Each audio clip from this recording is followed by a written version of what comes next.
Hi, Makanaka. Can you hear me? Let's just get Sisonke back on. Makanaka. Fam. It's frustrating, but we ride it out. Okay, you can hear me. I think Sisonke will be joining us again shortly. Chike, thanks for coming back. Yeah, unfortunately, we have no control over this internet, but we will fight on. Yay, this is Sisonke. Thanks for coming back. Let's get you back on. To note the time. Okay. Can you guys hear me? Yay. The queen is back. We can hear. I can hear you perfectly. I hope everyone else can, and I hope that the internet doesn't give us any more trouble. So, guys, Let's if you try. haven't had your questions answered as you join, please just post your questions. But I think, Sisonke, would you like us to start again on a new question? I don't even Or were you remember. your flow? Because I'm focused on these people and their silliness on the one hand, and then asking me I deep know, and right? very And they're like, important. no, they're like, Tash, no, that's too many serious questions. They're like, we want, But I did see a question before we went off, and someone asked, I'm so sorry, I can't remember who. They were saying because your work is nonfiction, and yet you incorporate a lot of fictional ways of telling it, creative ways, I guess, of telling the story.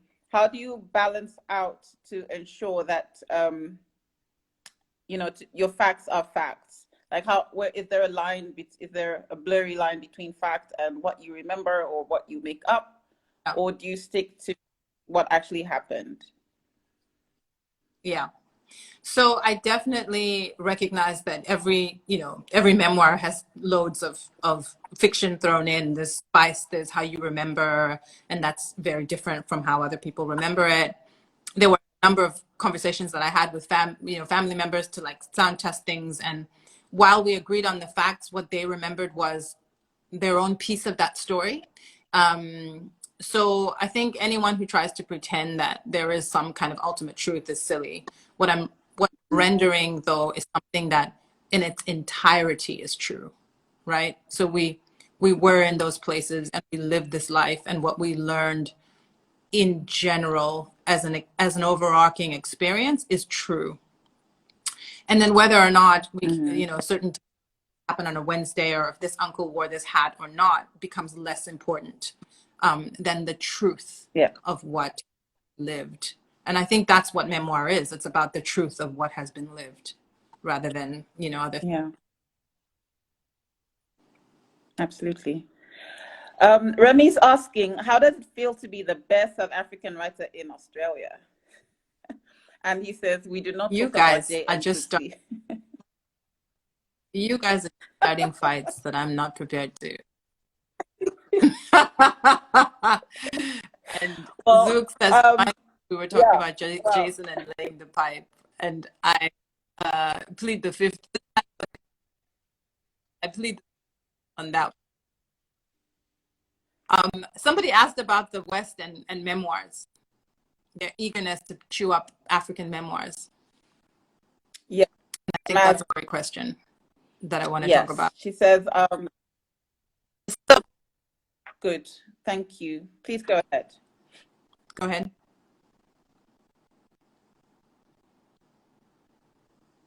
No, I said, please go ahead.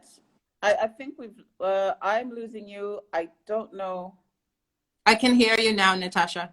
Okay. So I think you were talking about what the question was. Okay. Yes, it's just that it's from Maza, and she's saying the West seems eager for memoirs from Africans and Black writers. Why do you think that is? So I think that we're definitely living through a moment in which the quote unquote Black experience is being fetishized. So there's the desire, so this vampiric desire to consume us. So I think that's part of what's happening. And of course, it's important to really be wary about that kind of curiosity. What we offer up when we allow ourselves to be consumed by writing memoirs, I think is really important to think about. But I think that's always been the case. It's just we're living in a moment where it's much more apparent than it has been before.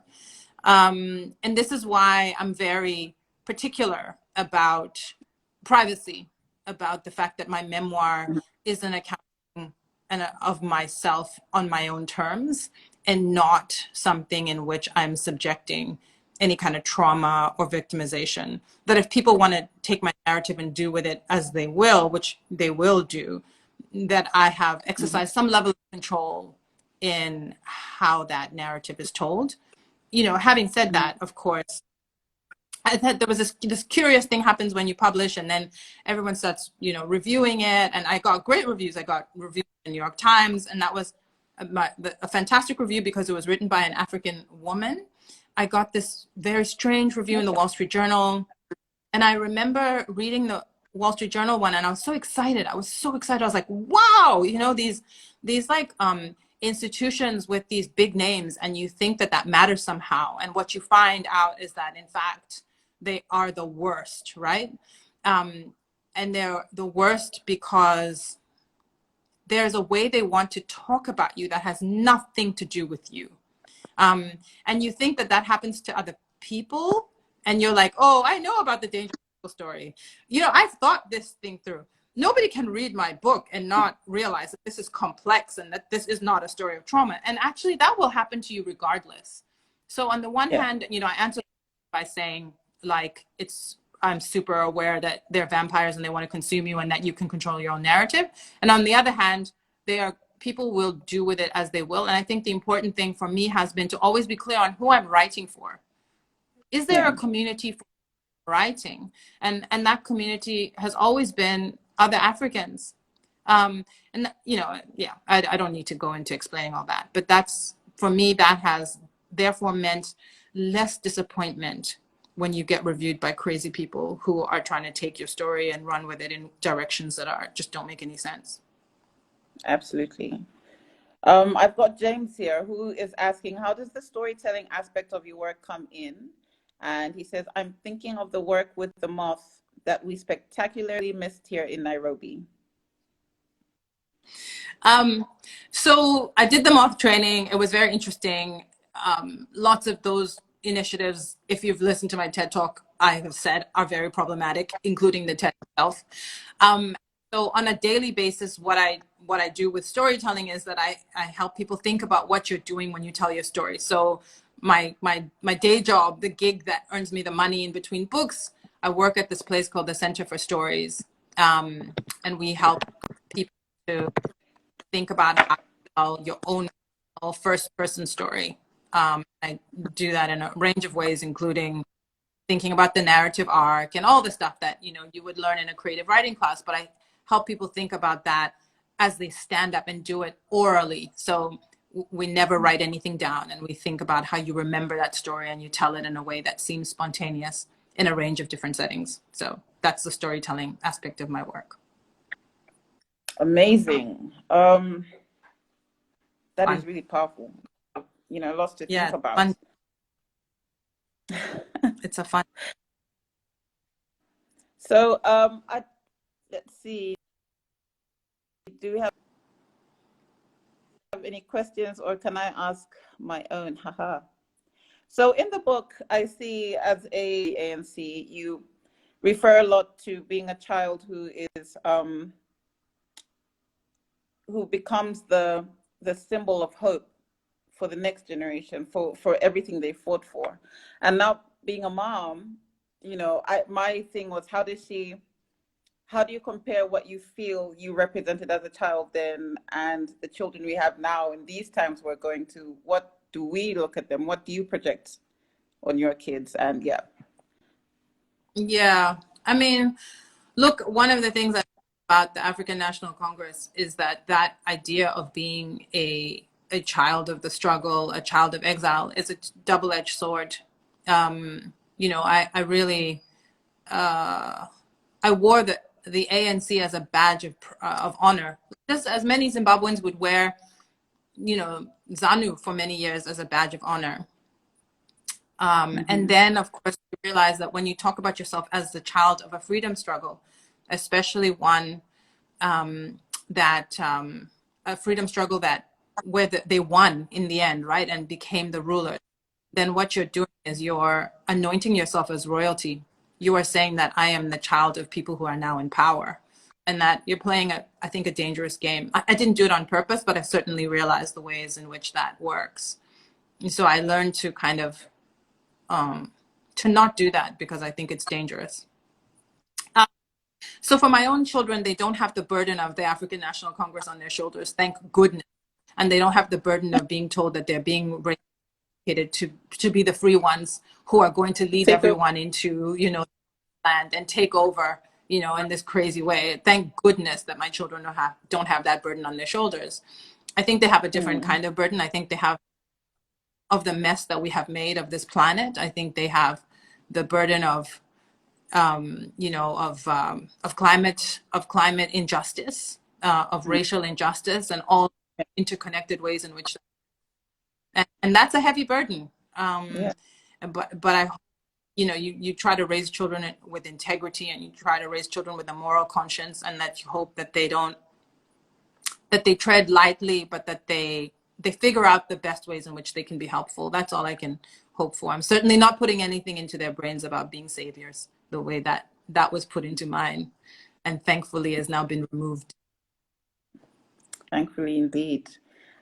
Maza is asking a question, and she says she's always wondered about the clear differences between an autobiography and a memoir. So the autobiography, I could be wrong about this, but in my view, an autobiography is a span where you look back at your life, and this is a recounting of, I'm 90 years old, and I was born here, and I lived here, and I did these things. And a memoir, I think, is an understanding of a slice of your life.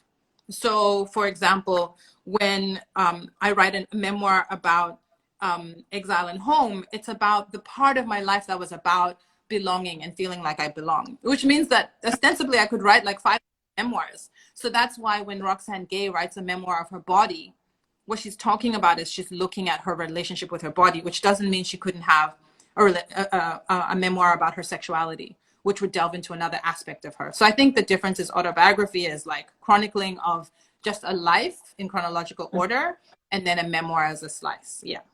Thank you, Chike. Awesome. He knows. Some of us are just, we're just, making it up as we go along. No, you're not. I've got Rebbe who says, do you have a data household, and how does one apply for it? I'm going through some things and I need a shoulder to cry on. Oh man. So the first rule of Jada-ness, which she has already failed because all her business is on the street, is that you don't put your business on the street. So if you're running a Jada household, nobody knows it. So that's my answer. You can find out more details from me in the DMs, Remy. Okay? So Remy, there you go. You're free to DM. Just holler. Let the queen know, and she'll give you more answers. Literary prizes. I had a question. Which literary prize would you not like? Any literary prize that doesn't give me money, I don't want it. All the rest, give. Bring. Bring them. I will take it. I will take it. Okay, I've got another. Check your DMs right now. I'm just letting you know that your DMs are gonna be full by the time we're done. I've got Sebelelo who's asking, who is your favorite novelist? There's so many. Yeah. I'm gonna be boring, but I'll do it. Look, when she passed on last year, I went through a big, Toni Morrison rereading phase. I love Edwige Dondicat. I think she's an incredible writer. Breath, Eyes, Memory is still like one of the most remarkable books I've ever read. I have a lot of time and respect for lots of South African writers. Our dear Black Porcelain. Where is her book? It's one of my favorites on this shelf. And by the way, yeah, because Leah said he really wanted to see those titles. It's been killing him that he can't see them. So maybe we can show him. Leah, are you there? This for me was just a phenomenal collection of short stories. The kind of speculative nature, the intensely African way in which these stories are written, that imagination of, you know, someone who's in the sea, but also like, you know, just beautiful. I absolutely love Mohale's work. So yeah, everyone, can we give a round of applause for Mohale, please, wherever you are? Mohale. Queen. Yes. Yeah. Thank you for sharing that. I hope it makes her day.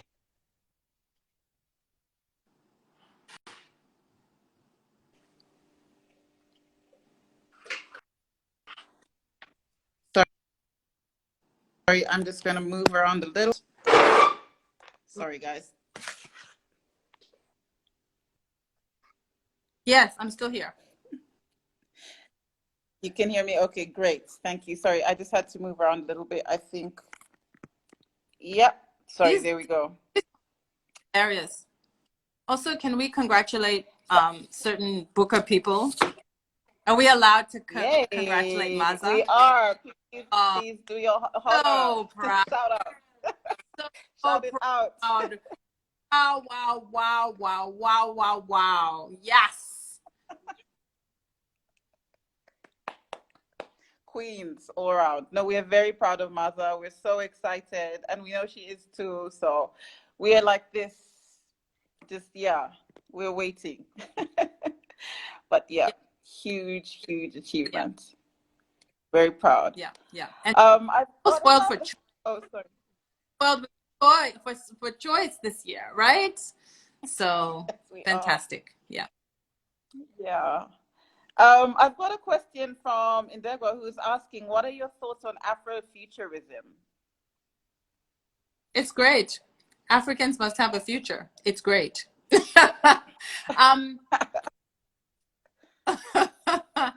No, look, I think that, you know, the one thing that has always, like, not to sound too sentimental, but honestly, the thing that has allowed Africans to be who we are, no matter where we are, if we think about the global diaspora, is our imagination, is the fact that whether you apply it to dance, whether you apply it to writing, whether you apply it to music, that our imagination is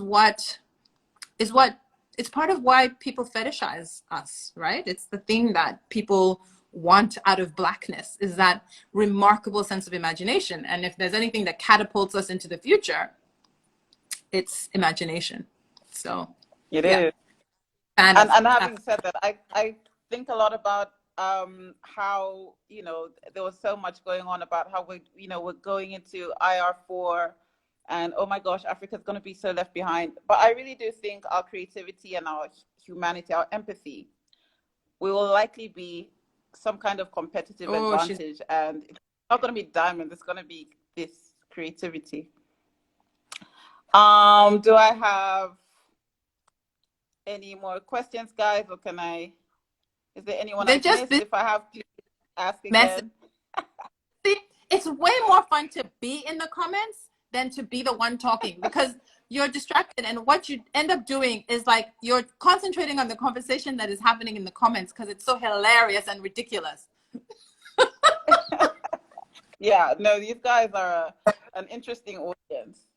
So I've got from Zuki, who's asking, she says, El McKinney was here 2 days ago, but let's throw this out to you. What did publishing pay you? What did publishing pay me? Yeah, that's a question from Zuki. So sadly, so in South Africa, I got paid a lot. It was nice. Nice. So my book deal in South Africa was excellent because I had a name nobody else in the world had ever heard of me. So it was a pittance in everywhere else, but the South Africa book deal was very, very good. And of course, it was negotiated by an agent, which was fantastic.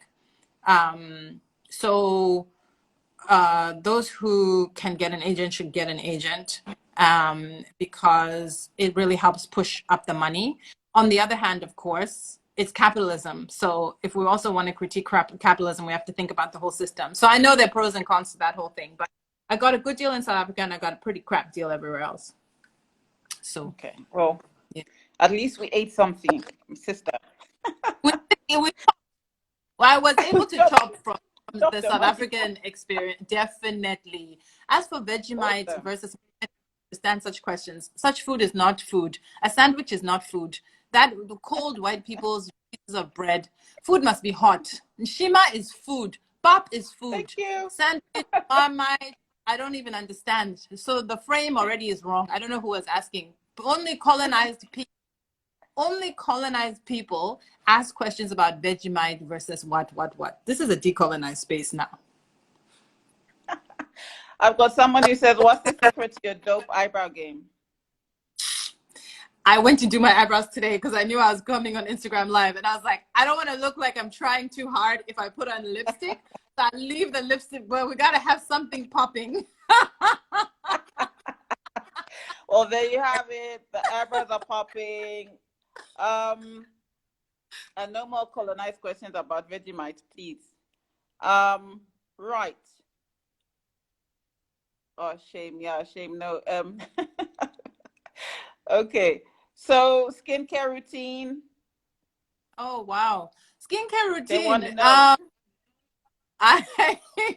I wash my face with whatever cleanser I'm using at the time. I don't even pay attention to what it's called.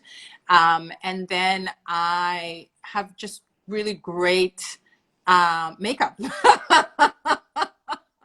It always works. It's always worth it.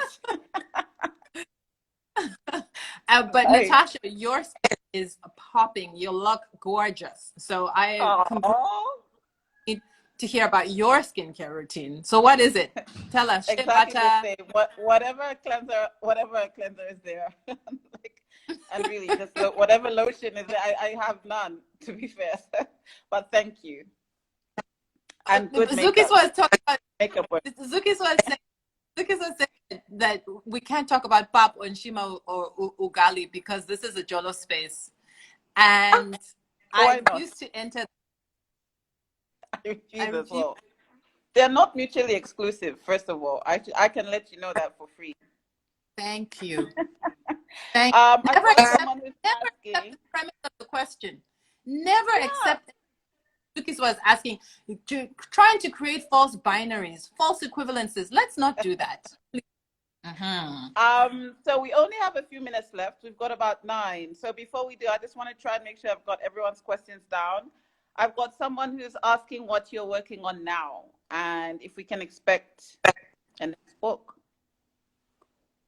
Guys, I was supposed to be in Italy drinking wine and eating pasta and hanging out. And that thing, COVID canceled. COVID killed my dreams. Yeah, a lot of dreams, as you say. A million ideas. I'm not working on anything specific at the moment. I was so excited. It was fiction. It was historical. It was very fun, like sexy. Nice. I know, but I'm just... ask what period? Sorry? Can we ask what period it was? Yeah. Is it like 80s, 1800s? Hundreds. I've been fascinated for a long time with these stories of world fairs, places where they exhibited Black people. And I have been thinking a lot about what happens when exoticized people fall in love with one another. So, so what happens if an Aboriginal woman and a Zulu man fall in love with one another at a world fair? So that was the beginning. That's super But exciting. I know, but it's fiction and that's hard, right? So I don't know if I'm gonna go to It that is, place. but it's worth it. There's It's enough worth it. nonfiction that is very exciting about that. So we'll see. We'll see. We'll see. We'll see. Okay. And then I've burning got a books. question. I don't burn books. I do not burn 3 books. books to burn. I'm not burning them. I don't burn them. I can't. I'll give them to Salvation Army. I will not burn them. Poetry or cocaine? Definitely cocaine. Are you kidding me?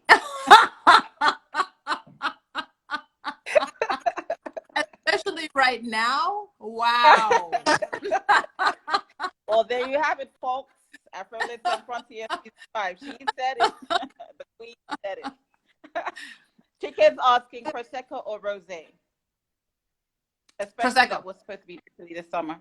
Prosecco, there you go. She loves her bubbles, people. Anyone DMing, please, you better know, huh? You don't arrive in the DM without the bubbles. They've got to... Box wine. Box wine. Prosecco, bubbles only. And don't champagne. I like Prosecco, the one from Italy. You can give me some Cava as well. Cava, people don't even know about Cava. I love Cava. I love Cava. I think I was the wrong platform. Secrets, but Cava is beautiful. It really is. Cool. No. Okay, so I think we've got 5 minutes left, and we usually have to wrap up so that we're able to save the video. Everyone who's watching, if you're in Kenya, the book is available. Always Another Country. It is available at normal mere mortals. Get your book if we'd like to read it, please, ma'am. Sorry, I'm totally colonized. Only in Southern Africa, so you can get it in Namibia, you can get it in South Africa, and then anyway, we can just talk Nyana in the DMs. We can send things for you somehow. And then books, buy the ebook. And I'm recording an audio book just now. People have been asking for it, so I'm doing it. So finally, we've just agreed to a deal. It will be on Audible very soon. Awesome. I love Audible. I get those really cute little sticker things. They tell me how well I've done. So I can't wait to listen to yours. And then they can call me a night owl or something. So please get it done. She doesn't have 20 minutes. I have a call to get on at 9 o'clock, which is now. So bye.